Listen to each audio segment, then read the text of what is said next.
Croton का जो plant है वो एक काफ़ी ब्यूटीफुल प्लांट माना जाता है, क्योंकि इसकी जो फॉलिएज है, इसकी जो लीव्स है, उसका जो टेक्सचर है वो देखिए कितना सुंदर लगता है। ऐसा लगता है कि किसी पेंटर ने येलो कलर का पेंट इन ग्रीन लीव्स पे ऐसे स्प्रिंकल कर दिया है, और ये बिल्कुल ऐसा लगता है कि पेंट ड्रॉप्स ही हैं, जबकि ये एक्चुअली एक प्लांट का टेक्सचर है, जो लीफ का टेक्सचर है। और ये टेक्सचर जो है वो सनलाइट कितनी पड़ रही है इस प्लांट पे उससे कंट्रोल होता है।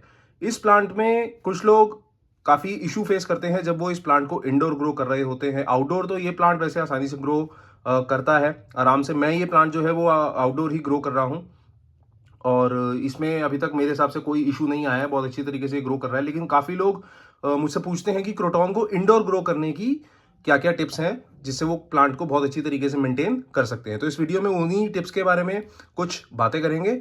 चलिए शुरू करते हैं फ्रेंड्स। मेरा नाम अक्षय और मैं आप सब लोगों का राइट गार्डनिंग यूट्यूब चैनल में स्वागत करता हूँ। फ्रेंड्स, क्रोटॉन का जो प्लांट है वो वैसे तो बहुत पिकी प्लांट नहीं है, बहुत ज़्यादा ड्रामा क्वीन नहीं है ये प्लांट।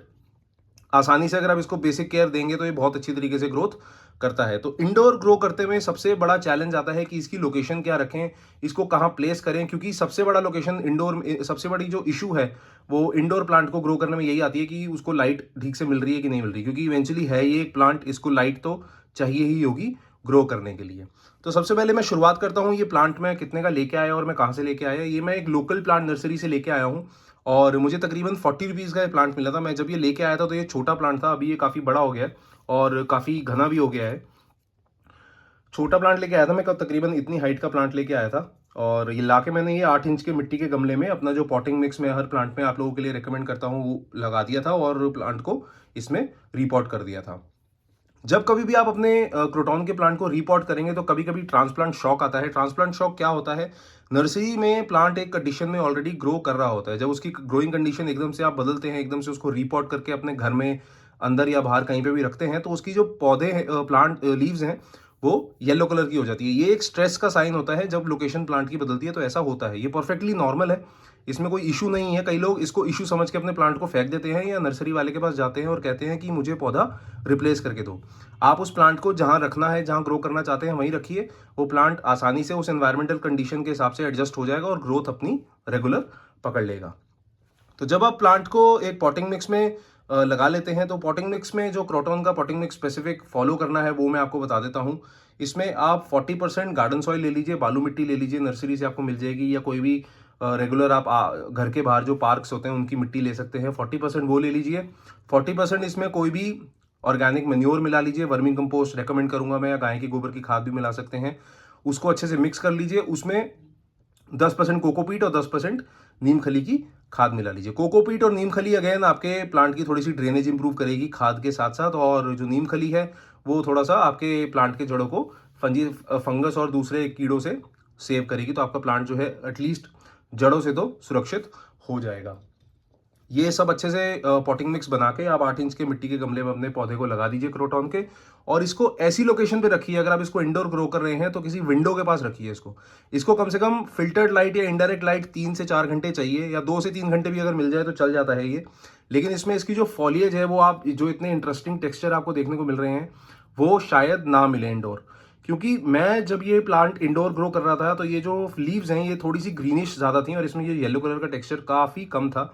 जब मैंने इसको बाहर रखा तो इसमें कुछ अलग केमिकल रिएक्शंस होते हैं इसके लीव्स में, और ये फिर टेक्सचर जो है प्लांट का वो एक्चुअली इमर्ज करता है। ये जितने भी आप येलो येलो स्पॉट्स देख रहे हैं ये एक्चुअली लाइटिंग की वजह से है। ये काफ़ी लाइट सेंसिटिव प्लांट है। लाइट सेंसिटिव मतलब जिस हिसाब से इसमें धूप पड़ती है उस हिसाब से इसके प्लांट का जो टेक्सचर है वो ओवरऑल चेंज होता है। इसलिए देखेंगे आप, ये नीचे वाली जो लीव्स हैं उनका जो टेक्सचर है वो डिफरेंट है। ऐसा लग रहा है कि येलो लीफ पे ग्रीन कलर का पेंट है और यहाँ पे ग्रीन लीफ पे येलो कलर का पेंट है। तो ये डिफरेंट डिफरेंट टेक्सचर प्लांट आपको ऑटोमेटिकली प्रोड्यूस करके देता है। तो अगर आप इंडोर ग्रो कर रहे हैं तो इसको मेक श्योर करिए कि किसी विंडो के सामने रखें और 2 से 3 घंटे इसको फिल्टर्ड लाइट मिले। अब क्योंकि आप ये प्लांट इंडोर ग्रो कर रहे हैं तो इसकी वाटरिंग रिक्वायरमेंट्स वैसे कम हो जाती हैं। मैंने इसको बाहर ग्रो कर रहा हूं तो इसकी वाटरिंग रिक्वायरमेंट उस हिसाब से मैंने एडजस्ट कर रखी है, क्योंकि बाहर पानी जल्दी सूख जाता है पौधे का। अंदर जो है इतनी धूप, इतनी गर्मी नहीं होती, इतना सूखापन नहीं होता, तो पानी बहुत धीरे धीरे बहुत ज़्यादा टाइम लगाता है सूखने में। तो हर 10 से 15 दिन में एक बार इसको तरीके से आप वाटरिंग कर सकते हैं। डीप वाटरिंग मैं रेकमेंड करूंगा। डीप वाटरिंग क्या होती है? आप अपने प्लांट को अच्छे से पानी दीजिए। ये देखिए, ये ½ इंच या 1 इंच तक जगह में हमेशा, जब मैं अपने किसी प्लांट को पॉट करता हूं तो यहाँ पे छोड़ देता हूँ।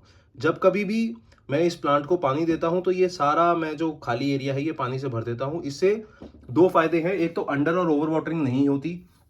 दूसरी चीज़, जब आप एक बारी में एक लंबे समय के लिए अपने प्लांट को पानी दे देते हैं तो उसको ये इंडिकेशन जाता है कि उसके पास रिक्वायर्ड मॉइस्चर है और पानी धीरे धीरे एब्जॉर्ब होकर नीचे तक पहुंच जाता है। तो रूट्स प्लांट अपनी नीचे थोड़ी डीप ग्रो कर देता है उस मॉइस्चर को एब्जॉर्ब करने के लिए।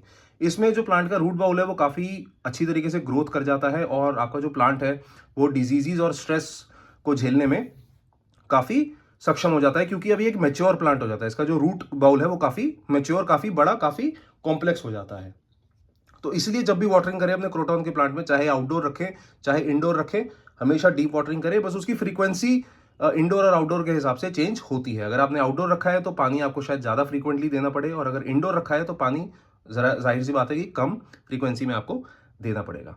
अब आती है फ्रेंड्स इसकी फर्टिलाइजर्स की बात। फर्टिलाइजर के बारे में अगर मैं बात करूं तो कोई भी बैलेंस्ड फर्टिलाइजर आप क्रोटॉन के पौधे को दे सकते हैं। कोई भी 19-19-19 या 20-20-20 रेशो का एनपीके इसको दे सकते हैं। और लिक्विड सीवीड कॉन्सेंट्रेट आता है, वो भी आप क्रोटॉन में अप्लाई कर सकते हैं। नहीं तो हर 2 से 3 महीने में कोई भी ऑर्गेनिक मैन्योर जैसे कि वर्मिंग कंपोस्ट या गाय के गोबर की खाद आप एक मुट्ठी ऐसे ड्रेसिंग की तरह ऊपर स्प्रे करके पानी दे सकते हैं। तो इसकी फर्टिलाइजर की रिक्वायरमेंट पूरी हो जाती है इसमें, क्योंकि फ्लावर्स आते हैं जब प्लांट काफ़ी मेच्योरिटी में पहुंच जाता है, वो अलग किस्म के फ्लावर्स होते हैं। वैसे मेजरली इसमें फॉलिएज ही आती है। फॉलिएज मतलब लीफ ग्रो ही होती है, बहुत ज़्यादा शुरुआत से फ्लावर नहीं बनता।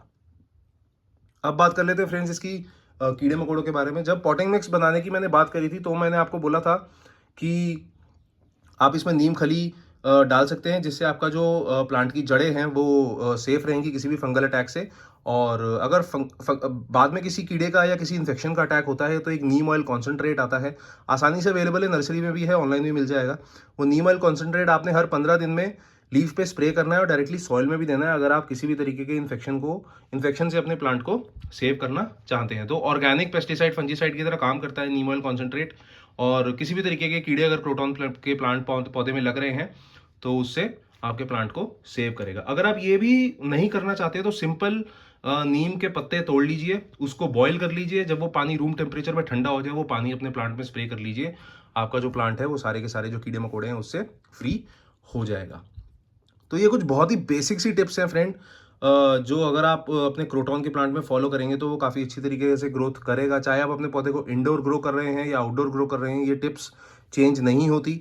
इंडोर में सिर्फ 2 ही चीज़ों का फर्क पड़ता है, आपकी लाइटिंग कैसी है, पौधे की आपने कहाँ रखा हुआ है उसको, दूसरी आपने वाटरिंग शेड्यूल कैसा बनाया हुआ है अपने प्लांट का। ये बहुत ज़्यादा डिमांडिंग प्लांट नहीं है। अगर ये बेसिक चीज़ें आप अपने क्रोटॉन के पौधे में फॉलो करेंगे इंडोर भी, तो ये काफ़ी अच्छी तरीके से आपको रिजल्ट देगा, काफ़ी अच्छी तरीके से ग्रोथ करता रहेगा।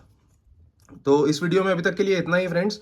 आपको ये वीडियो अगर अच्छी लगी तो प्लीज़ लाइक कमेंट शेयर ज़रूर करिए, और अपने बाकी गार्डनर्स दोस्तों के साथ जो क्रोटॉन उगाना चाहते हैं उनके साथ भी ये वीडियो शेयर करिए, ताकि वो भी इन टिप्स को फॉलो कर सकें और क्रोटॉन को बहुत अच्छी तरीके से ग्रोथ अपने घर में कर सकें। तब तक के लिए अपना बहुत सारा ध्यान रखिए friends. Thank you, good bye.